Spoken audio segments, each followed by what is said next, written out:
got this bit of a gem of an idea. How would you see it coming together? If I could get something like this happening, would you use it? Do you think it's going to work?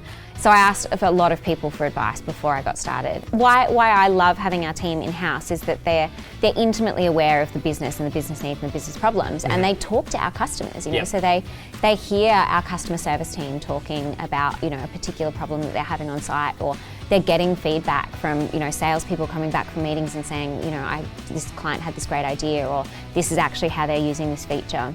Today we're joined by an entrepreneur who's disrupted her industry not once but twice. Taryn Williams from Wink Models and The Right Fit joins us to share her journey establishing these two fantastic businesses. We hear how Taryn went from being a non-technical founder to building a highly technical worldwide marketplace. We hear her stories and lessons along the way, and also her growth plans moving forwards that don't always involve raising more capital. Here's the show. Hi everyone, welcome to this episode of the Make It Happen show. I'm joined here by Taryn Williams. Welcome. Thank you so much. Thanks for having me. Fantastic to have you here. So you're the founder and the CEO of not one but two amazing businesses, Wink Model and The Right Fit. And I think that's a really great place to start. You've really fundamentally changed the fashion industry not once but twice. Why, thank you. Yeah, it has been a bit of a journey. So how have you made it happen? So my first business, Wink Models, is over 12 years old now, and that business really came out of a need in the industry to do things really differently. I'd been in the industry myself, both as a model and as a producer, and I could see that it was right for change. It needed someone to come in and do things differently, because there were so many things I loved about the industry, so many amazing people and creative talent, but there was a lot of inefficiencies and inequalities as well. So talent weren't paid very well, and they certainly weren't paid on time. So I launched Wink with the premise that we would treat everyone with decency and respect, and we would pay them within 7 days, irrespective of when we got paid by our clients. So, and what was the traditional payment schedule? Gosh, anything from sort of 60, 90, 180 days. And it just meant that all of these phenomenal models in the industry were dropping out, because it wasn't financially viable for them to stay and be a model when they weren't being paid for the work that they were doing. And it was also, you know, to me, commercially, it didn't make any sense. I mean, you don't ask your Uber driver or your courier to wait until, you know, that bill's been paid for them to get paid. You know, people are on sort of fortnightly, monthly pay runs. So I thought, you know, it can't be that difficult. Obviously, with the blissful naivety of youth, I was like, obviously it can't be that difficult. I'm just going to bankroll all of these payments for our clients. So quickly learned a lot about managing cash flow. And look, we still operate to that premise today. We pay all of our models within 7 days in that business. So impressive. And so that's now like a teenager itself, that business. It is an angsty teen. That's exactly right. Yes. Although like 12 in business years is like, that's probably middle age, really. Yes. Yeah. It's like dog years, right? yeah, pretty much. So, and how has that business evolved? Like, what stage is Wink Models at now? Yeah, it's amazing. I mean, I've got an incredible team in that business that make all the magic happen on a day-to-day basis. And we have 650 models Australia-wide, and offices in Sydney, Melbourne and Brisbane. And it's had year-on-year growth every year for 12 years, which is pretty crazy. So look, I'm really, really blessed to have that, you know, as an amazing business and something that I still deeply, deeply love and care about. But it's also given me the foundations to move on to my second business, The Right Fit, which is now nearly 3 years old. Wow. So this is terrible toddler. Yeah. There you go. But yeah, all the growing pains of toddler. Ooh. So how did you make that transition? So you ran Wink Models for 9 years, getting on to 10, and then you saw that you could revolutionise the industry again, or what were you looking for? So I built an end-to-end onboarding, calendar management and payroll integration software for Wink Models about 5 years ago, and it was very much my first foray into technology. I scoped this thing, and with all of again, blissful naivety of someone who'd never built a tech product, I was like, I'm going to build like an app, and it's going to transform my business. It's going to check availability, and it's going to be able to automate all of our payments and all of those things. When you're like having these dream ideas at night.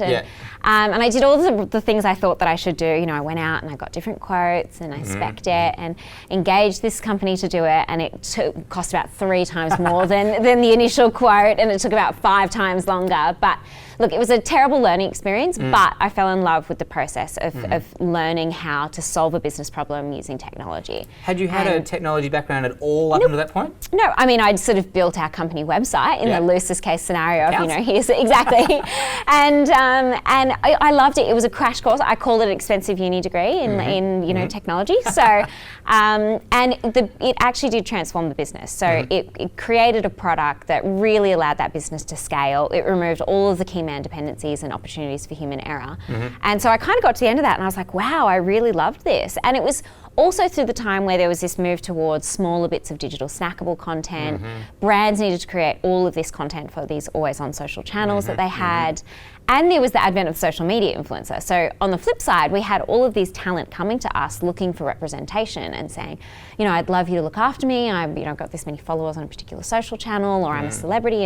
And we were going, well, look, where would we put you on our website? Like, you're not a model. So it sort of was this battle from both sides. And I thought, okay, well, coming back to the initial premise of why I'd launched Wink, if I could build a platform that allowed clients and talent to connect, but for them to be safe and be treated well and get paid on time, could I build a marketplace out of this? And it was obviously around the times of Freelancer and Airtasker and the move towards this gig economy. And so I sort of thought, okay, well, maybe given now that I'm a tech expert and I just built this one product, maybe I could build a marketplace that could serve the needs of our clients in creating faster turnaround content and talent who were looking for work and representation and wanted to build their own brands and manage their own careers.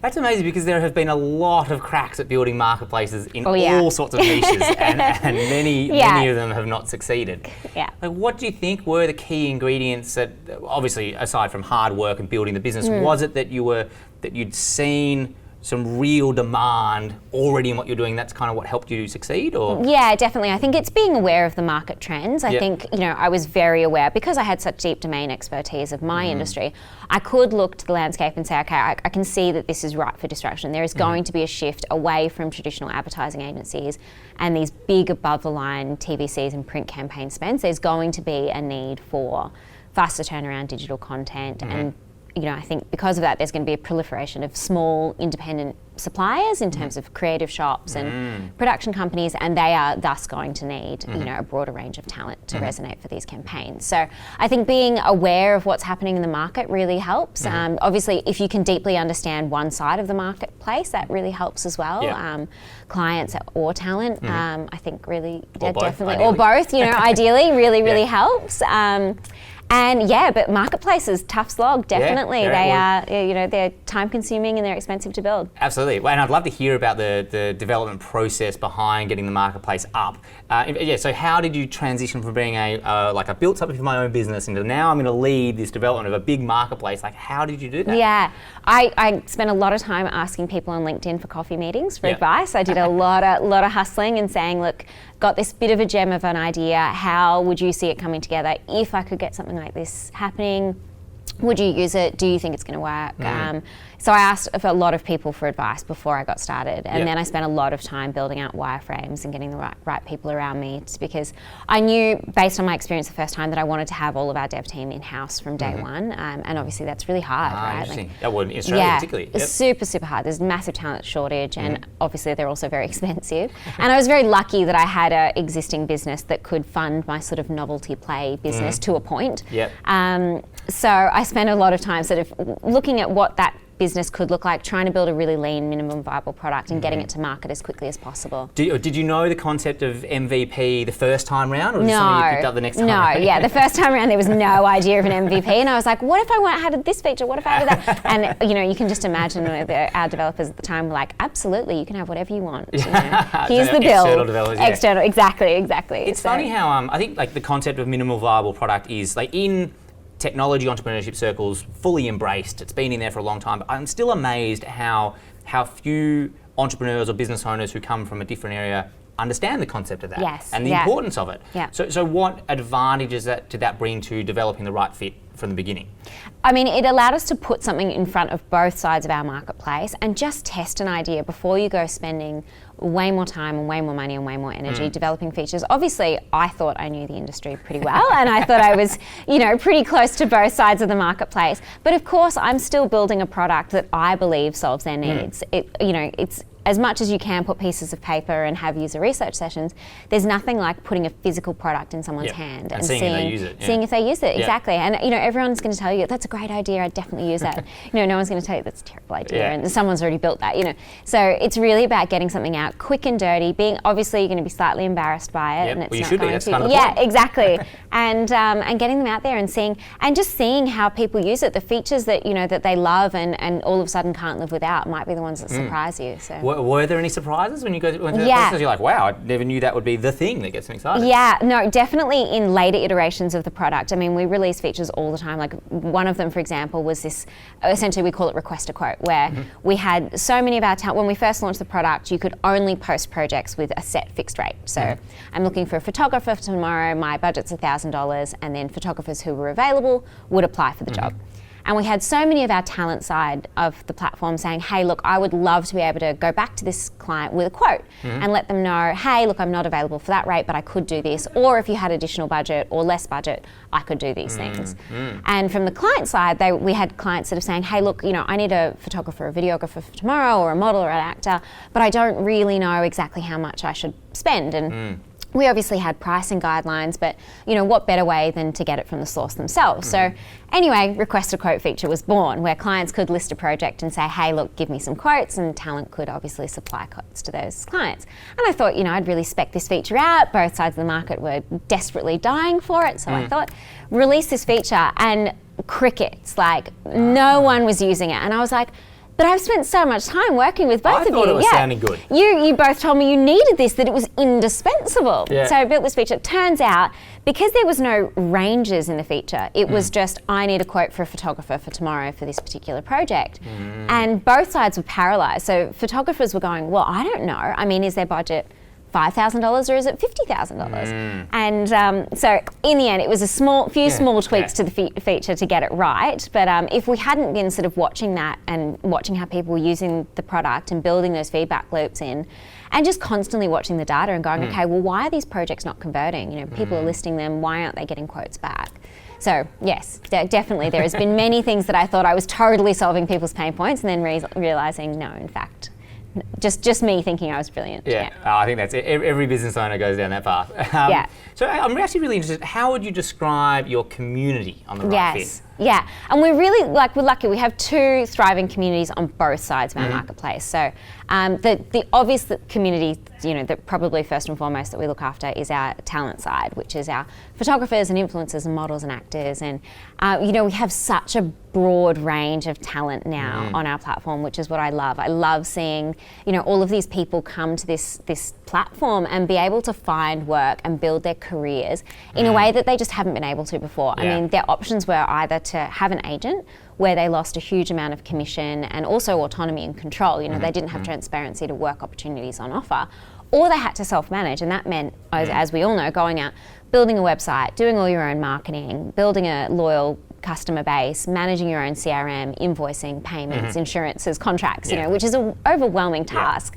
So this is sort of the best of both worlds for them. We look after all of the pain points and marketing and contracts and insurances and all of the admin, and allow them to do the bits they love, which is being amazing creative talent. So on that side, we have this amazing, thriving community, and it's so cool to see them, over time. Now we've got a lot of gamification in the platform as well, so we can see, response times and, how many jobs people have booked, and obviously they get star ratings and reviews. So seeing that grow and build and thrive over time is awesome. One of the things I do love about, I think gig economy maybe underservices what it is, but it's allowing people to take control of their own kind of working destiny, particularly in creative fields, is it's allowed some predictability and stability into areas that used to be the opposite of that. Absolutely. And it's like being able to leverage platforms like yours and say like, hey, I'm going to choose my own career forwards and how on my terms, but without all the administrative heartache, is actually, that's hugely empowering. Yes, and people that are in rural areas or who may not have been exposed to these opportunities before can now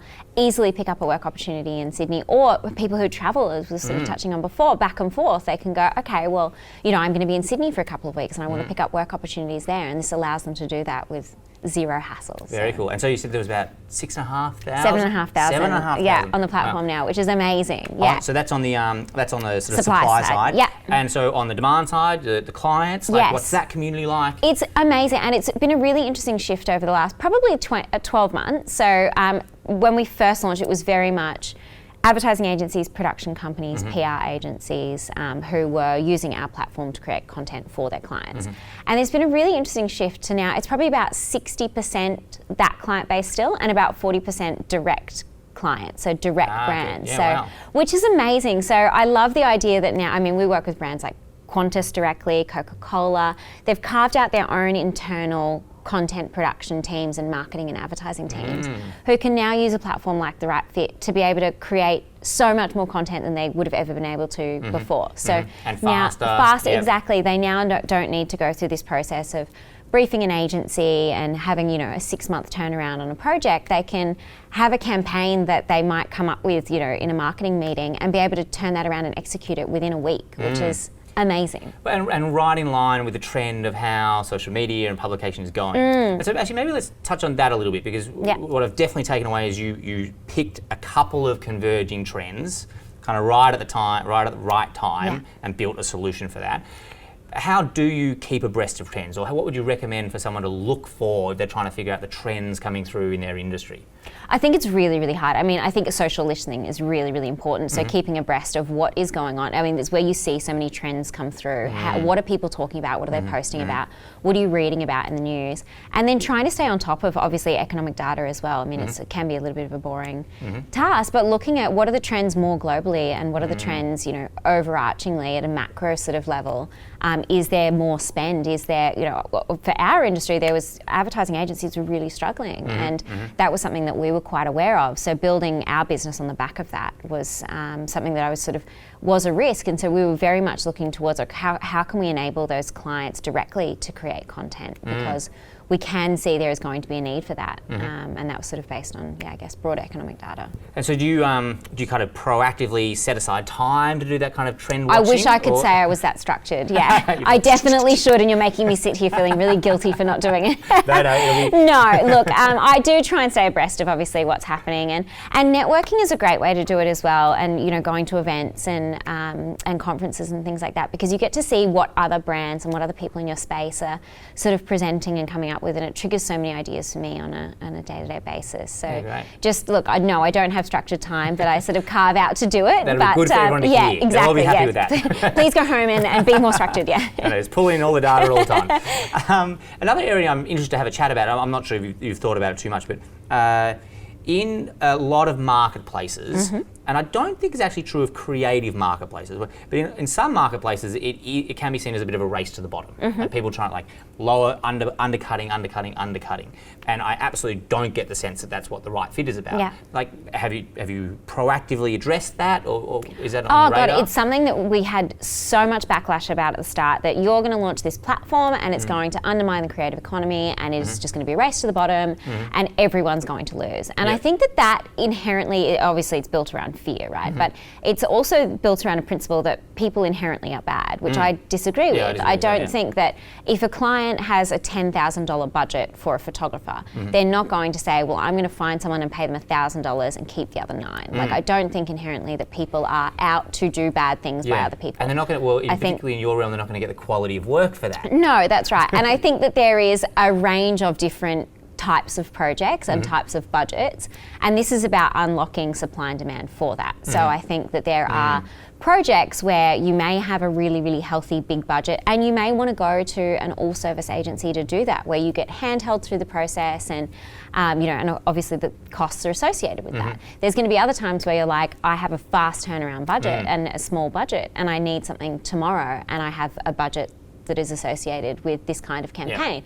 And so I do think, and we see a really broad range of projects on the platform. From our smallest project is $75, and the largest project we've done is just over 50. So there's sort of something for everyone in between. And the idea with marketplaces is that it unlocks that ability for that individual to have control of their career. So they get to say, hey, look, I have the day off tomorrow and I'd rather earn $1,000 than earn nothing. Or they can say, no, in fact, I only want to take the jobs that are over $10,000. And that's what it's about. It's about empowering them to do that. And on the demand side, or when you're hiring someone, particularly on platforms, and any platform, like Airtask or Upwork or whatever, like you're going to invest time or money. Right? Yeah. If you go for the cheapest possible option, it's going to take a hell of a lot more of your time to manage the project, or you're not going to get a fast turnaround time. Yeah, exactly. Cheap, fast, good. The perfect nirvana that just doesn't exist. Exactly. Yeah. So that's awesome. So that you're building this marketplace. Like, how has the company evolved over the last 3 years? Like, how long did the technology development stage take? When did you really start getting people onto the platform? Yeah. So we did a soft launch probably.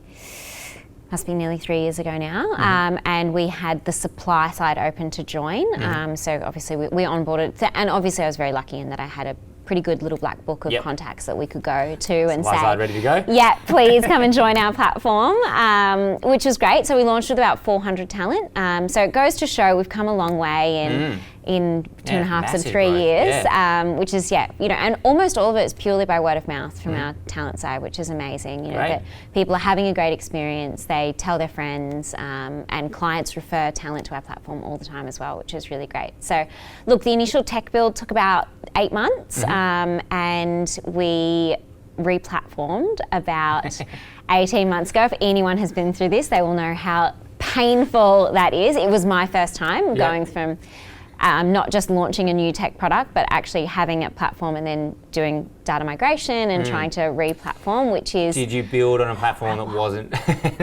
Look, we had built very much an MVP. It was a WordPress platform. And look, it was phenomenal. And some days I look back and I think, did we really need to go through this process of re-platforming and building something that was, incredibly scalable and shiny and brand new. So what stack are you on now? What have you built on now? PHP Laravel. And look, it's an amazing product, but there's a lot of things that along the way.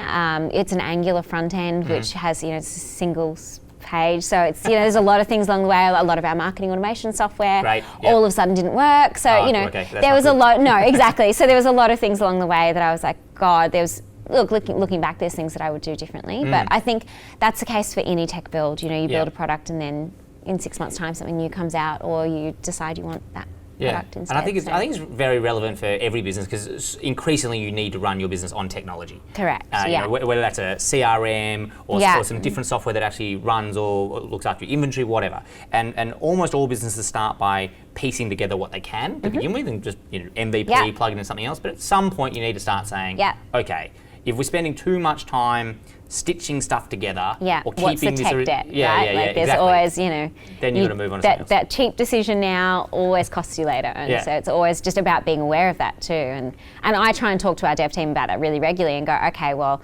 there's the perfect, efficient way of doing this, or there's the cheap and dirty way of doing this. But what's the tech debt associated with that? Because I'm going to have to come back and tidy that up at some point. So actually, let's talk about your dev team. So so you move in, you say you want to have in-house dev, Australian dev. Like, where are they? Who's in it? And it's hard, right? Like, because there is definitely a talent pipeline problem here in Australia. Oh, but the government's making it so easy to get more talent in. Right. So we have a dev team of 4 now, and it's been hard. I mean, it's lean, it's tight, it's senior dev. We have front end, back end. Ideally, I would love a dream full stack developer, but also again hard to find. Exactly. And QA. So it's and look, they're amazing, and why I love having our team in house is that they're intimately aware of the business and the business needs and the business problems, and they talk to our customers. So they hear our customer service team talking about a particular problem that they're having on site, or they're getting feedback from salespeople coming back from meetings and saying this client had this great idea, or this is actually how they're using this feature. And so they're hearing that in the office day to day, which I think is invaluable. Yep. They can then help you solve problems because they're not just a resource to getting a job done. They're inherently, intimately a part of our team. Yeah, and customer-centered development. Yes, because they're hearing exactly. that feedback firsthand. Yeah. Yeah, wow. And I actually think, I think that is a lean team for the size of the business, but that can be hugely beneficial at times. You're not building stuff that you don't need. Yeah. Has that been a proactive decision, or what's led to that? Yeah, and based on the fact that we have like a finite runway of cash, if I had like all the bills to go and hire an amazing, huge team, I would, definitely do that. But it's expensive, right? Exactly. And I think it's about realistically spending where I can have the biggest impact, and whether that's across sales and marketing and product and engineering and customer support sales. It's a battle of the resources. I'd love to talk about runway in a minute and talk about what are the plans. You've done a couple of rounds of capital raising, but before we get on to that, so it's fantastic that the supplier side or the talent side comes to you word of mouth, so you don't have to worry about too much marketing on that side, I imagine. But the one side's always harder on a marketplace, and so I'm assuming it's the demand side. And so is that a sales-driven acquisition approach? How do you get new customers on the platform posting? Yes, definitely. Look, and we've tried a bit of everything, I think, like every marketplace. So it's a bit of part marketing, part referral, word of mouth. Thankfully, we have a pretty amazing, engaged client database who do tell their friends. And a lot of our clients are freelance producers or work in agencies, so they will work across multiple accounts, which is great. And then brutal hand-to-hand sales. So it's been a mix of both. And look, we definitely went through a phase where we really skewed towards, trying for a really strong sort of marketing effort without an established sales force, and hoping that it's an online product, you can market it online and that people will come and transact, and it's just not the case. And especially in our industry, in media, and advertising, they are used to having a direct sales force that comes to them. And relationship sales as well. Exactly. I do think sales is having a real resurgence. I agree with you. Because the marketing space is so noisy now. And so you can still do lots of really good top of funnel marketing activity, build your audience, but then to move them down that funnel, sales.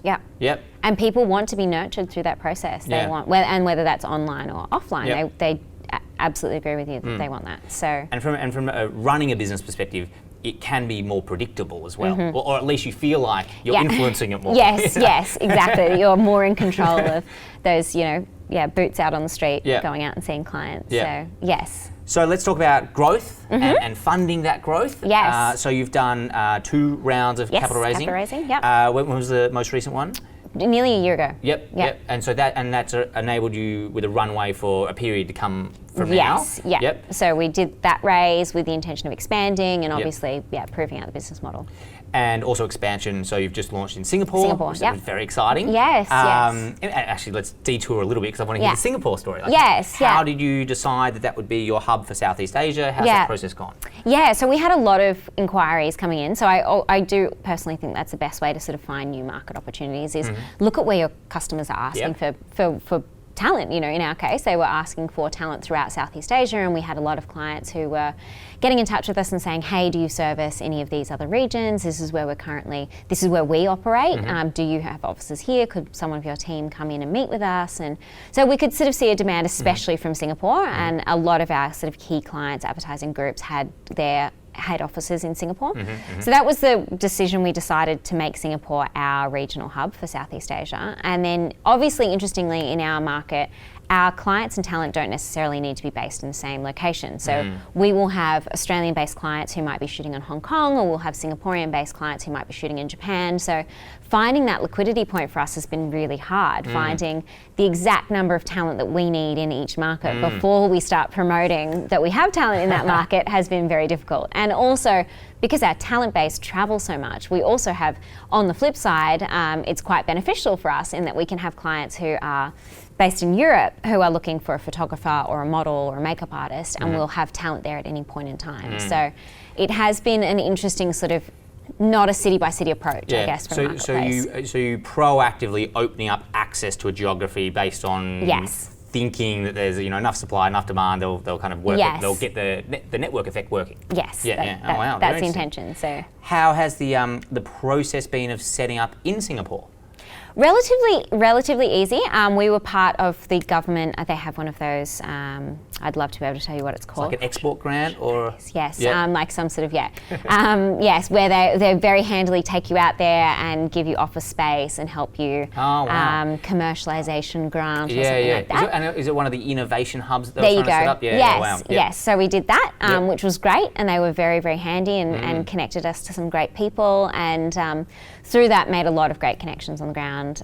One of our investors is based in Singapore as well, so that's been really helpful and have connected us with a lot of really, really good people. And then a lot of our clients here obviously have offices in Singapore and connections in Singapore, so they've been amazing at sort of connecting us on. Have you had to set up a different entity, or it can still be the Australian entity? No, it's still the Australian entity, especially because we have venture capital shareholders in Australia. It does become a little bit messier if you start trying to set up international offshoots and transferring IP and things like that. So look, for now it is still a local entity. And it's been, obviously it has all of the challenges of having staff in different locations though. You know, there's time differences, you lose that face-to-face connection, and you lose all of the things that I was talking about with the dev team of them hearing, the goings on in the office and all of those things. So it's definitely having to make a more proactive approach to keep them engaged and part of the team, which can pay huge dividends. Yeah, like, because you actually really think about it, gives you an excuse to think about it. Yes. And so thinking about continued growth, right? Continue to grow now you've got 2 teams, and you want to build out those teams across all the functions of the business. What do you think is the pathway forwards for that? Is it purely organic growth? Are you at that point? Do you think you're going to raise more capital? What do you think's on the horizon? Yeah, look, I don't want to say nothing is set in stone, because I think that there's, for us, obviously continuing to grow is of course the plan, and that could look like a number of different things. I would probably prefer to get to a place where we're masters of our own destinies and can make decisions from there. So, getting to cash flow positive and all of those things. But obviously, as we see more traction in Southeast Asia, perhaps it's about raising more capital and going out and really throwing some fuel on the fire there. I also think, strategic partnerships make a lot of sense, especially in our space, whether that's with other media companies or advertising agencies, or with other people in our space, other gig economy and freelance marketplaces. So, I think that there's a lot of sort of ideas stewing in the background that that I'm working on. So, but I think that's a really healthy way to look at it. It's like, we're going for growth, and there's a number of ways we can do it, and potentially if the opportunities there, it may be to raise more capital. But there's a bunch of other avenues to get there. And I think that's a good message, because so many businesses think it's just about raising capital. Get the next capital raise, which is not the only way to grow. No, and I think it's really important to actually prove out that there's a viable business as well. Make money. And exactly. That's shock horror. Okay, fantastic. Well, I've got a couple more questions to get through here. I'm so intrigued to see how this works. As am I. I don't know what they are. You don't know what they are. Come at me. We try and get these done in a minute, and I think we've always failed. It's a minute for all 5 questions here. All right. So rapid fire, first thing that comes to mind. Okay. All right. The pressure's on. So make it happen in a minute with Taryn Williams. What is the most influential piece of advice you've ever received? Oh, okay. If you're the smartest person in the room, you're in the wrong room. Definitely. Yeah, that's a good one. Nice one. That is very good. What's been your proudest accomplishment in business? I think winning the Mumbrella Tech Company of the Year last year was pretty awesome for me. Because of just all the recognition of how far you come? Yeah, and that it was a tech award, that was amazing, and that it's, industry voted and recognised. So just that our actual peers in advertising and media and technology were sort of saying, hey, this is the best business of the year in that space was pretty awesome. Well done. And that the business was so young, as well. Come far along in a short period of time from your first internal app development to suddenly this. Great journey. Okay, would you rather read minds or accurately predict the future? Oh, I'll predict the future for sure. Then I wouldn't need to read minds, right? Like, I'd already know what was going to happen. Yeah, obviously. Good question, obvious answer. What did you learn working as a model that also applied to your life as a business owner? Oh gosh,